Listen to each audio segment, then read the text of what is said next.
I always thought of loneliness as this emotional, social, or cognitive dissonance that you feel when you're surrounded by other people. It's like you're living in this entirely different reality, and you can see the reality of others, but they cannot see yours. And so you're kind of stuck straddling these two worlds, and you just feel so alien and disconnected from other people. So maybe you relate to this. I have always felt this difference in myself, just intuitively. When I was little, I just felt like there's something different about me, and I cannot relate to other kids the way the other kids seem to relate to each other. And that kind of created within me anxiety, depression, just this low level anxiety all the time when I'm with other people, and as well as loneliness. So if you feel this same difference and a resulting loneliness because of it, I have done a few of these things or all of these things throughout my life without realizing what they actually were. And I just wanted to share them with all of you, just in hopes that it will help someone else. So, number one, I just recommend that you reach out for professional help, just because having somebody to be able to talk to about this can be really helpful, especially somebody who knows certain tools, things that can really help. But just being able to talk to somebody else is a really good idea to have some support. Um, I mean, you can get a therapist through things like BetterHelp or through your insurance. Like if they cover it, that's awesome. Sometimes they don't. So I just, you can look into that. I recommend getting somebody who knows how to do EDMR therapy. I did talk therapy for about a year, and while it definitely helped, the last 6 months of my therapy session was just so much more effective because she was using EDMR techniques. And that, for those who don't know, that is eye movement desensitization reprocessing. I can do a separate video on that if you want to know more about that type of therapy. But I do think that getting professional help is important just because if you are experiencing especially chronic loneliness, that can affect your mental health in tons of ways, and not even just your mental health, your physical health, because they do say that um, chronic loneliness is as bad for your physical health as smoking 15 cigarettes a day. So that is crazy. So having somebody to support you on this journey while you're doing some of these other things on the list, I think could be really helpful for you. So that's number one. Number two, I almost didn't put on the list just because it seems so obvious. But it's something that I actually wasn't doing because I was just not good at it. I and this is reaching out to other people with shared common interests or goals or values. So something that can kind of connect you to other people so that you don't feel as different from others. Because I did struggle with like symptoms of social anxiety, and I was very highly sensitive. I always had a difficult time being able to initiate conversation and make friends. Like, the only reason I made friends when I was younger is because other kids approached me, or I was in such close proximity to them. Like, there was a bunch of kids in our neighborhood that always hung out. And if I like stepped outside, they were just always there, and the kids would approach me. And then those are the people that I became friends with. So it wasn't like we shared common interests or anything like that. It was just, here's some people. So I did feel very different around those people because they were not my people. They were good people, good kids. But I never felt like I truly connected with them. And when I would, dip my toe in trying to talk about things that really interested me and were really important to me, they looked at me like I was crazy, like I was an alien. I was speaking a different language. They had no idea what I was talking about or why I would even want to talk about things like that. Like, so I learned to keep my mouth shut. So I hadn't been reaching out to other people because of experiences like that. And so I kind of closed down the opportunity or closed myself down to seeing any opportunities, even if they were there. So as I got older and the internet became a thing, because it wasn't when I was younger, I was able to kind of discover different like communities with like-minded people and different meetup groups or clubs that were into the same things that I was into. There's like hiking groups. There's, I never went to this, but philosophy discussion groups. I found people who were interested in, eco villages and permaculture and spirituality, going to even events where you know that there are going to be people who are very interested in the things that you're interested in. That's a great way to kind of like bump into somebody or more people. It just widens the pool. And especially if you're doing an activity together, like a creative activity or like walking together, hiking, exercising, those kind of groups where there's like an activity to do, I feel like that makes it much easier to just have a conversation about what you're doing. And then a conversation can naturally develop out of that rather than just like walking up to somebody like, hey, I'm blah, blah, blah. Want to be my friend? I was never good at that. So I understand that completely. So this could be an easier way. And I know it's kind of obvious, but it's something that just didn't really occur to me, or it was also because of my social anxiety on top of that, that I did not reach out. So, this, if you haven't done that, this would be the time to do that. All right, number three is learning how to communicate your feelings and your needs.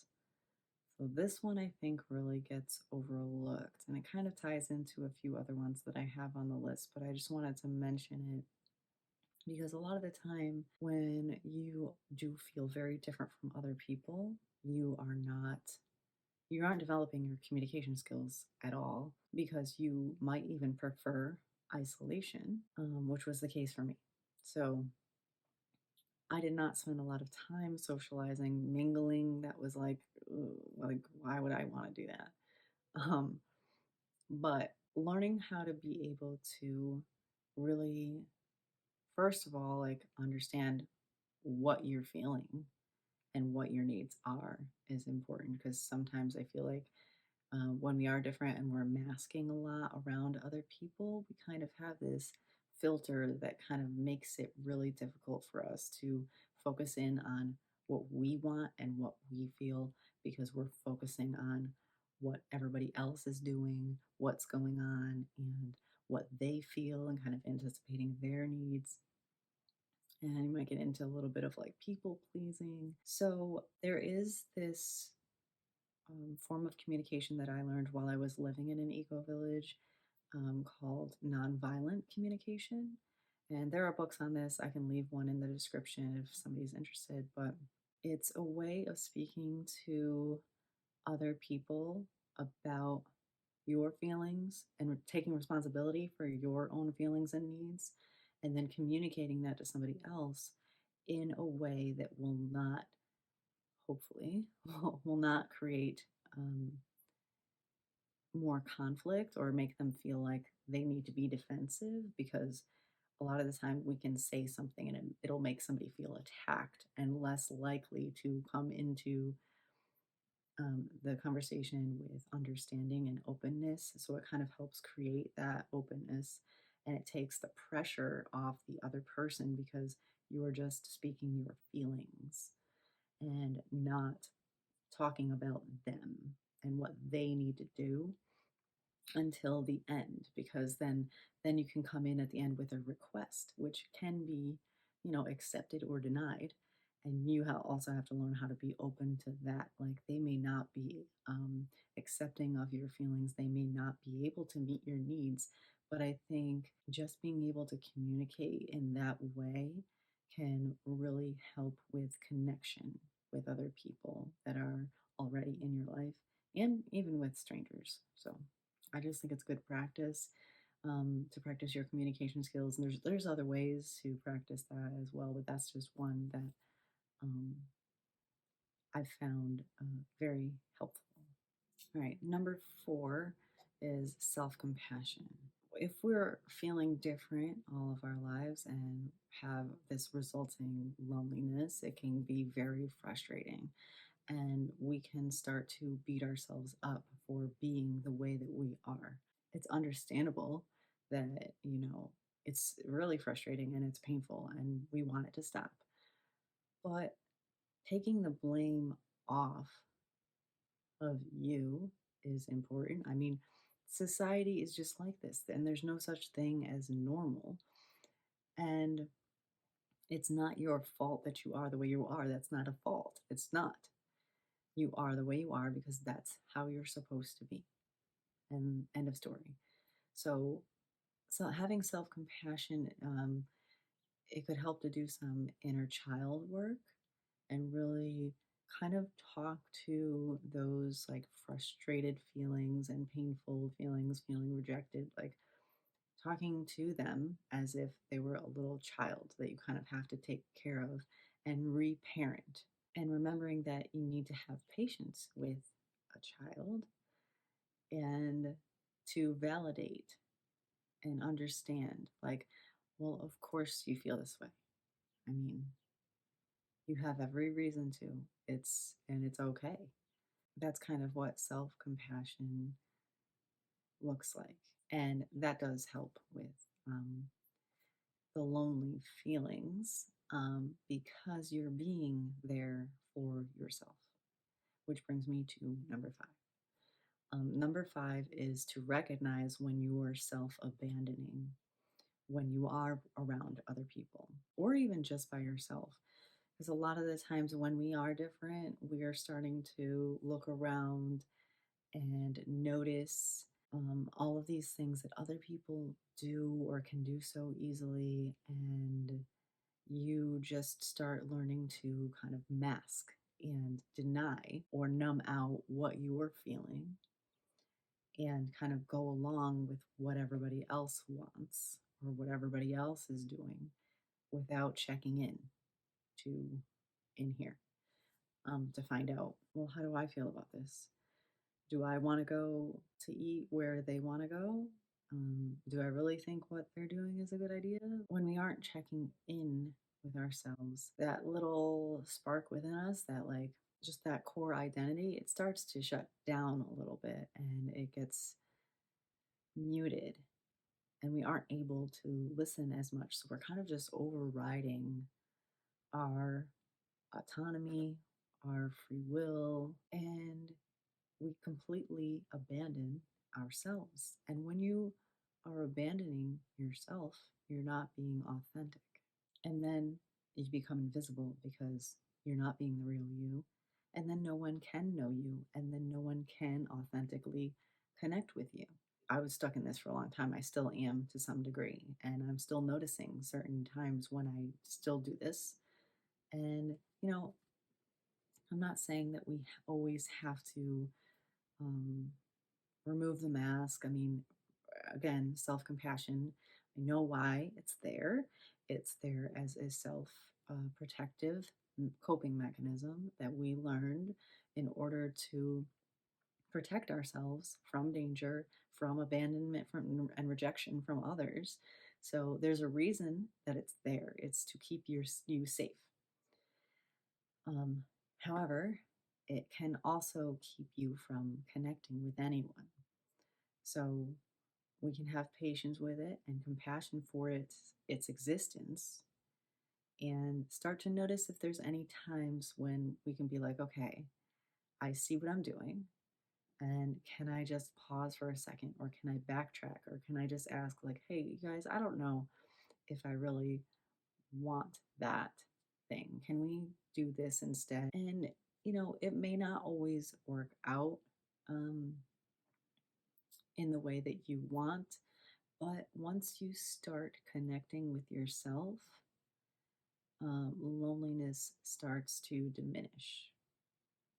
And that's what your inner child needs. What I was talking about with self compassion, it needs your attention. It needs to know you are priority, that your feelings matter, that your needs matter.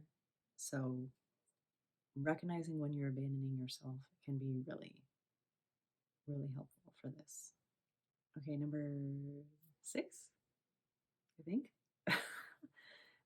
is accepting yourself and releasing shame.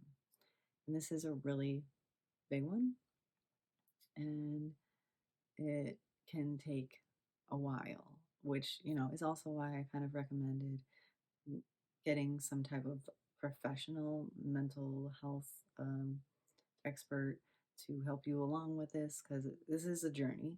So, in society, we don't learn to accept ourselves, especially if we feel like we don't fit in or belong anywhere. And even within like the self-help circles right now, it's all about, fixing yourself. Like, because, you're broken, so you've got to fix yourself. You've got to improve, bigger, better, faster, you know, all that thing, all that around like hustle culture, and that can really take its toll, especially for those who are highly sensitive. And it's just sending a message that you aren't good enough the way that you are. And acceptance kind of like shifts that conversation, because once you have to be able to accept yourself and your current situation for any change to happen. Because if you're not accepting it, you're kind of just like hitting a brick wall and just fighting with yourself constantly, which is not healthy and it's not productive. So, accepting yourself is about not just accepting the parts of you that you like, but the parts of you that society told you not to like. They told you that you had to hide in order to be accepted. Any part that you personally feel is imperfect, ugly, wrong, defective, inferior, shameful, disgusting, all of those parts you want to, again, hold with self compassion and be with them, and then fully accept that right now, yes, I am experiencing all of these things. This is my human experience, and I own it all. I own it. It's part of me. And once you can truly do that and start to release any of the shameful feelings that you have about them, some of them start to fall away, and some of them become integrated and might um, kind of, well, alchemize and transform into something else. Maybe you use that side of yourself to create something beautiful. You can use your creativity to kind of like bring that part out and kind of like show it to others, and in this new innovative way. So I feel like that's a very powerful way to release some loneliness, because not only are you deeply connecting with yourself and becoming authentic, once you do so, your behavior will start to change to reflect that acceptance, and you become more authentic, and then are able to actually authentically connect with other people, which lowers your loneliness. Because again, like I said, like if you're not able to be authentic, then the people around you are not actually able to connect to you anyway. It will always feel hollow because they're connecting with your mask. It's hard because society is kind of in denial of the fact that we actually need other people, that we are a social species, And it's kind of just all about this individualism and this go, go, go competition, like every man for himself type of mentality. And I can do it all on my own, pull yourself up by your bootstraps. And really, our species was that's not how we came to be, that's not how we evolved. We're a tribal social species, very community based, and I hope you can't hear my stomach growling.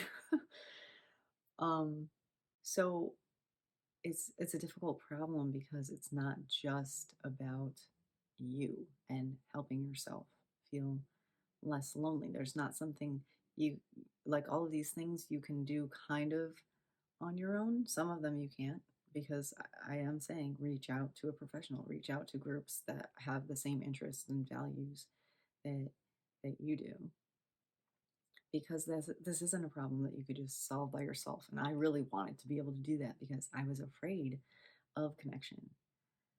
I still am to some degree. I'm afraid of that vulnerability and the potential to be ridiculed, judged, humiliated, made wrong, abandoned, rejected, dismissed, denied, laughed at, all of these things. So yeah, it's a individual problem, but really it's a societal problem and it's growing. And it is kind of helpful to know that sadly it's becoming an epidemic. So a lot of people are experiencing this, not just people who feel different from other people. So make sure that you are taking care of yourself and definitely reach out again to a therapist and to um, groups where you could meet up in your area that have activities that you can do alongside other people who are also interested in those things. And then the other inner work you could do alongside of this so that it will help you connect to yourself so that you're better able to connect with other people. Okay, I think that was it. I hope you guys got something out of this. Leave some comments down below if you have struggled with feeling very different and therefore very lonely in life, just so other people know that they're not alone because they're not. Like I have struggled with this, so I'm right there with you. And reaching out to other people who are also lonely, that helps too. So encouraging other people and being there for them and raising them up, like that helps your loneliness. I could put that on the list too. Like if you guys have any other ideas, put them down below and share them with everybody else who came by here because they're feeling just the same as you. So anyway, um, that's all I got, and I'll see you next week.